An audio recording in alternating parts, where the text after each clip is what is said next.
you ever been in a situation where someone has said something extremely controversial, so much to the point where you feel like you have to stop the conversation altogether to educate them on what's right? This is the basis of what cancel culture is. It has become an integral part of social media's evolution, from calling out someone for something that they said or did, or helping people understand what they said was wrong. When done the right way, people are rightfully called out for their mistake and learn from it. However, instead of using it like it was originally intended to, cancel culture is becoming more harmful to someone's growth instead of beneficial. I believe that social media platforms should establish measures that reduce cancel culture and productively encourage growth with those who have engaged in harmful behavior.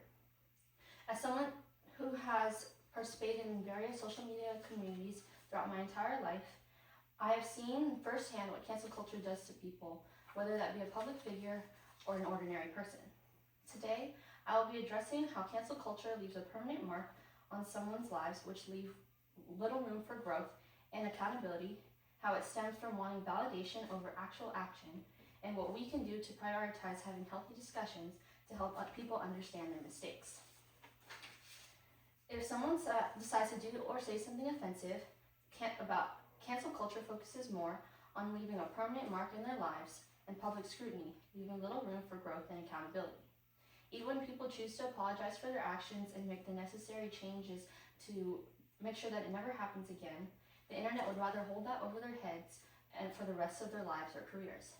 In 2015, the boy group BTS was usually called out on their misogynistic lyrics in one of their songs from their early career. It was brought to the members' attention, and after apologizing, the band's main lyricist, RM, took it upon himself to start getting his lyrics reviewed by women's history professors and to have long conversations with them in order to make sure that this mistake never happens again. What's the point of demanding? No. However, there are still many people who call him misogynistic and continue to use this as a gotcha moment when they have clearly learned from their mistake and are taking the necessary steps in order to make sure that they do the right thing. What's the point of demanding accountability from the accused if it's just going to constantly be brought up time and time again throughout the rest of their life? According to a poll done by the Cato Institute, in 2020, more than 62% of Americans were afraid to speak out on their personal opinions out of fear of cancellation and harm to their livelihoods, including their career and their education.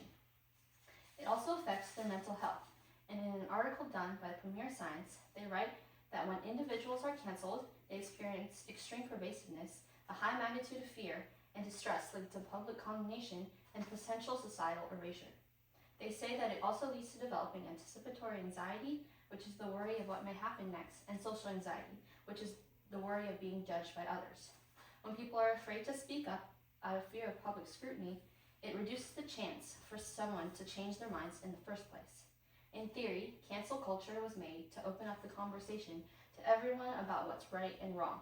But if it's just one side beating down on the other, whether you're the attacker or the defender, then how is that cultivating healthy conversation?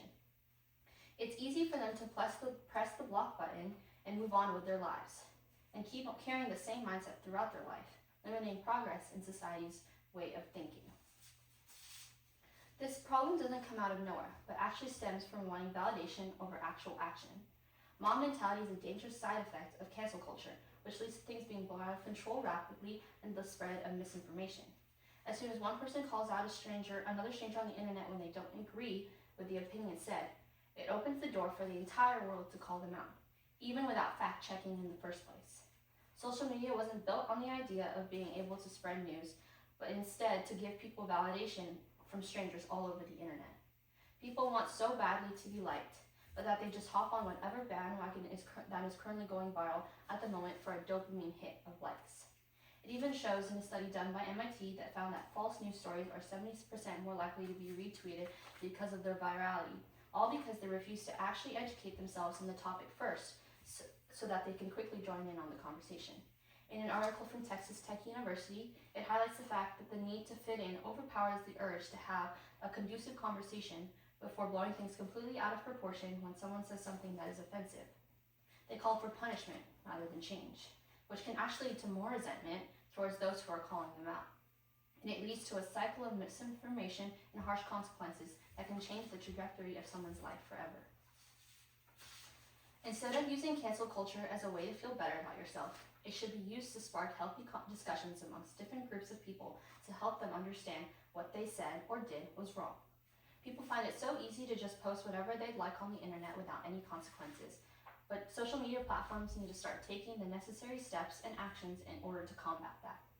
By adding context to posts instead of letting things blow out of control, it allows for the audience to take a step back and consider whether or not this is worth freaking out over, which most of the time it's not. The social media platform X has started to implement a solution that addresses this problem called community notes, which allows the user to say whatever they would like online, but also allows the general public to add a note that people can agree on to add to the conversation and give context or fact check something that was said in the tweet.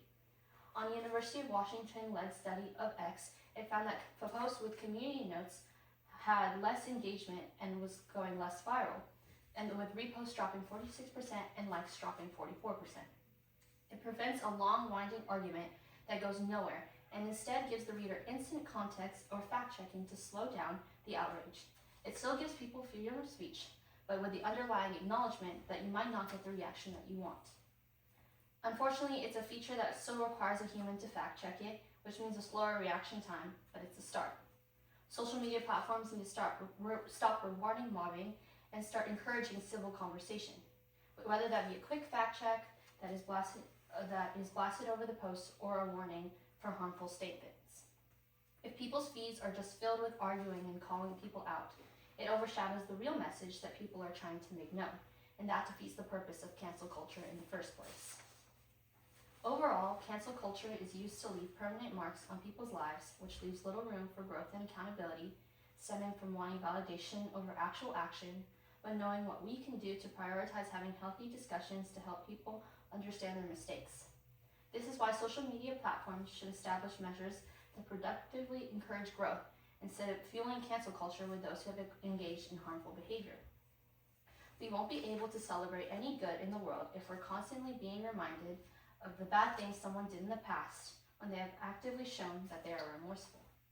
The world isn't perfect, but it needs hope. And if the only action we feel the need to take is by bringing people down to berate them for their mistakes, then we're not actually enacting any change. We're just bringing the ideas back up again over and over to rehash for likes on a tweet. If you refuse to believe that people can change, then nothing about the way people think is going to change either.